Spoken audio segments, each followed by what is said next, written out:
Би та бүхэнд эдгээр саналуудыг танилцуулъя. Яагаад гэвэл эдгээр 5 сандал бол миний өнөөдрийн илтгэлийн маань гол бааtruуд юм л да. Эдгээр саналууд бол дор бүрнээ өөр өөрийн гэсэн үүрэг ролтой.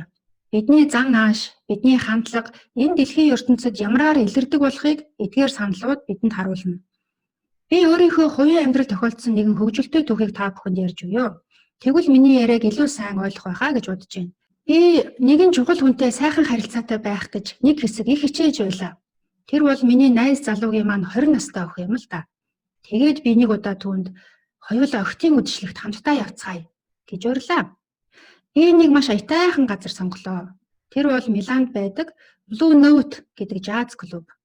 Тэр өдөш миний сонсох дуртай Manhattan Transfer гэдэг жаз хамтлаг ирээд тоглож байсан. Бид тэр газар уулзалдаж, уур амьсгалч гэж янзтай сайхан. Чухмал бүх зүйл тун сайхан бүтэж байна да гэж надад санагдаад аз жаргалаар дүүрэн байлаа. Миний хөгжин бүжгэнд дуртайг хэлэх үү. Эд бүжиглэж байтал гинт ингэхэд тэрэнд над шиг яг адилхан таалагдж байгаа болов уу гэсэн бодол толгойд орж ирлээ. Тэгээд түүн рүү сэмхэн харц чулуудлаа. Гэтэл би юу харсан гэж бодно?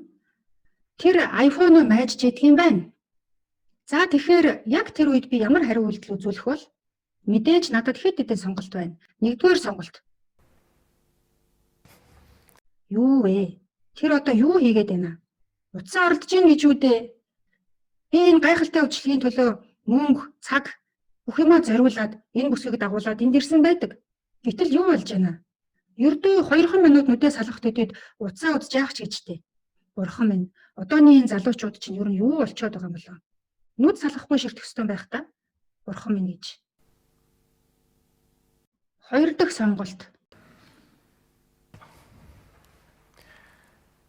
Энэ алдаа байж. Би яах гэж тэрнийг энд авчирваа? Тэр залхачихсан байна. Тэр нь таалагдахгүй байх шиг байна. Тэр хөгжмөнд дургүй юм байх та. Би юу бодож ирсэн юм болов? Тэрний хөгжмөнд дуртай л юм байх гэж би яаж бодож чадваа? Энэ залуу үеийнхэн ерөнд хөгжмөнд дуртай л байх гэж би бодсон шүү дээ. Тэр баг өөрийгөө динозавруудтай үдшийг өнгөрүүлж байна л гэж бодож байгаа юм шүү. Бурхан минь. 3 дахь сонголт.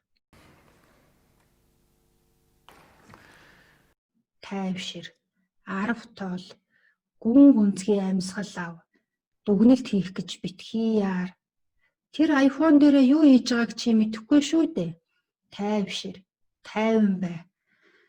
За явж нэг аяга юм уу да. 4 дахь сонголт. Энэ үдэшлэг бид хоёрт хоёуланд маань чухал шүү дээ.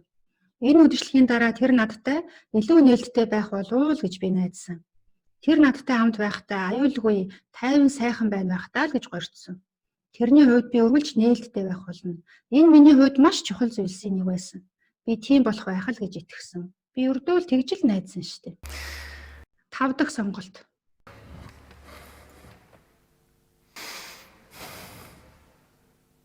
Тэрний хувьд ер нь юу хамгийн чухал юм болов?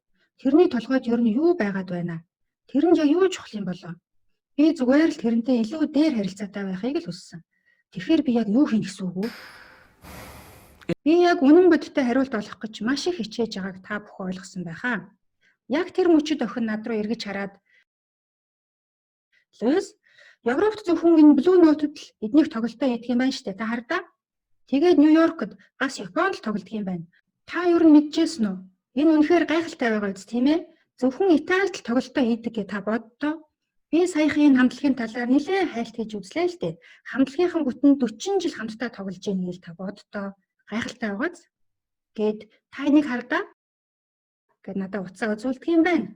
Тэр өөрийнхөө Facebook дээр ингэж өчжээ. Италийн Милан хотод Blue Note-д Луйстай хамт Manhattan Transfer-ын тоглолтыг үзэж байна.